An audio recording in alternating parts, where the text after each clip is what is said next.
Hello family, તો આજના વિડીયોનું નામ નાખશું ઝુડિયો કલેક્શન. જે કેવું લાગશે, સારું કે ખરાબ, ચલો રિવ્યૂ પછી આપું. સૌથી પહેલાં મેં છે ને બુટ્ટી જોઈ, કેમ કે મને આ ટાઈપની નનકી નનકી બુટ્ટી ને જે અંદર 4-5 ભેગી આવે ને ઈ વધારે પસંદ આવે. અને કાંઈક 199-200 રૂપિયામાં આવી જાય છે. પહેલાં તો મને એ પસંદ ના આવી, પહેલાં હું લેતી હતી ત્યાંથી, પણ આ ફેરે મને પસંદ ના આવે. પછી બ્લશર, તો બ્લશરમાં આટલા નાનકા નાનકા પેકેટ છે ને આપણી પર્સમાં પડ્યા હોય ને તો મસ્ત લાગે, આમ પડ્યા હોય ને તો શોભે પડ્યા. પણ એ પણ મેં ખાલી તમારા માટે જ જોયા હતા, પણ એમાંથી કાંઈ લીધું નહીં. પછી નેન પોલિશ, તો નેન પોલિશનો કલેક્શન બહુ મસ્ત હતો. 80 રૂપિયામાં નેન પોલિશ હતી, એકદમ બેસ્ટ હતી, ક્વોલિટી વાઇઝ સારી હતી. કપડાની વાત કરીએ તો ઝુડિયો મને એમ થાય છે કે જરાય આ ફેરે કલેક્શન સારું નથી.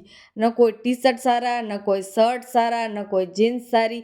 એવું નથી કે મને જ નહીં ગમે, તમે પણ જાશો તો એમ થશે યાર કે સાચી વાત કલેક્શન જરાય સારું નથી. પછી પતિદેવ ઉપર શૂઝ જોવા માટે આવ્યા હતા, પણ એમાં પણ એમને કાંઈ ખાસ એવું ન લાગુ. ટૂંકમાં પહેલાં સારું હોતું હતું, પણ હમણાં જરાક મજા આવે ને એવી વસ્તુ નથી. એટલે ઝુડિયોને કર્યો બાય બાય. અને મેં કીધું હલો હવે કાંઈક પેટ પૂજા કરીએ, કેમ કે ભૂખ લાગી છે. હા, ડાયટિંગ ચાલુ જ છે, પણ મેં તમને કીધું હતું ને કે ખાતે પીતેનું ડાયટિંગ કરવાની છું.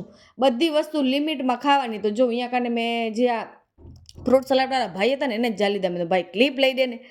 પછી ભુજના ફેમસ ઢોસા ખાવા માટે તમે એકદમ ટેસ્ટી ક્યાંક બહારેથી આવો ને તો આ મંગલમ પાસે જઈને ઢોસા ખાવાના, કેમ કે જે એનો ટેસ્ટ આવશે ને મારા ખ્યાલથી ક્યાંય તમને ટેસ્ટ નહીં મળે. તો બસ મેં અહીંયા કને સાદો ઢોસો જ ખાધો. આ અમારા ઓર્ડર નહોતો હોય એટલે હું તમને એમ જ ક્લિપ બતાવું.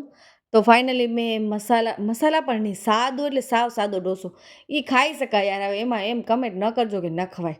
તો ચલો હું મારા ઢોસાને કમ્પ્લીટ કરું ને તમે મારા વિડીયોને લાઇક છે ને સબસ્ક્રાઈબ કરો.